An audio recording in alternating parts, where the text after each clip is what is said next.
Conto alla rovescia che si è azzerato, l'autostart che aziona i lampeggianti. Si va in partenza per la seconda corsa, premio Trotto and Turf.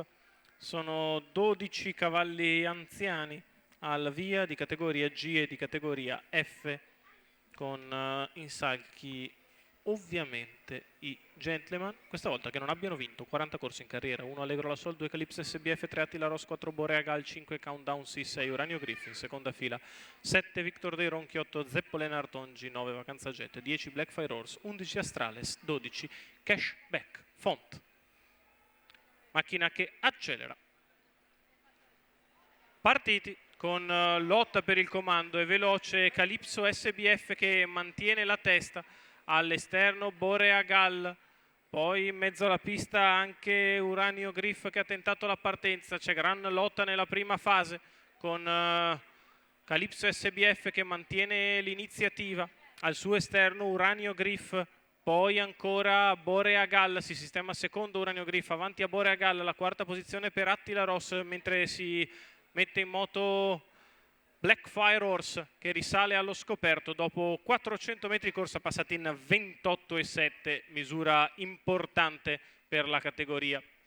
Calypso SBF al comando, Uranio Griff nella sua scia, di fuori Blackfire Horse alla corda Borea Gal, quindi Attila Ross che precede il resto del gruppo con all'esterno Countdown sì che cerca di andare a fare la seconda pariglia. Si muove in mezzo alla pista Cashback Font che aggira il gruppo e sfruttando anche lo strappo iniziale si porta a diretto contatto dei primi.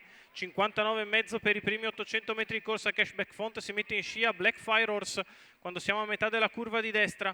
È in vantaggio Calypso SBF, Blackfire al suo esterno, poi sempre Uranio Griff e Cashback Font, quindi Borea Gal e Attila Ross. Passa in vantaggio Blackfire Horse inseguito da Cashback Font che prova a spostare al suo esterno a 400 dalla conclusione. Cashback che va su Blackfire che è in vantaggio, 3, insiste Attila Cashback Ross, Font all'attacco di Blackfire Horse, questi due a lottare da corsa, gli altri molto più indietro con Cashback Font che copre completamente Blackfire Horse a 200 metri dalla conclusione e passa a condurre all'imbocco della retta d'arrivo. Cashback Font che vince dall'alto di una qualità nettamente superiore. Vince facile Cashback Font, mentre per il secondo posto lottano Vacanza Jet che sul palo copre completamente, probabilmente batte Blackfire Horse. 33 la chiusa, 1:14,8 ragguaglio cronometrico. Servito anche dallo strappo iniziale, Cashback Font può mettersi sulle gambe con calma e poi viene a dominare un plotone di avversari che si è eliminato via via, stancandosi per la strada. Cashback Font invece, che è un cavallo passista, vince nettissimo. Simone Tinti in salchi, Michele Di Maro. Simone Tinti che è anche proprietario del figlio di Main Wise AS che porta a casa il successo nonostante il numero 12.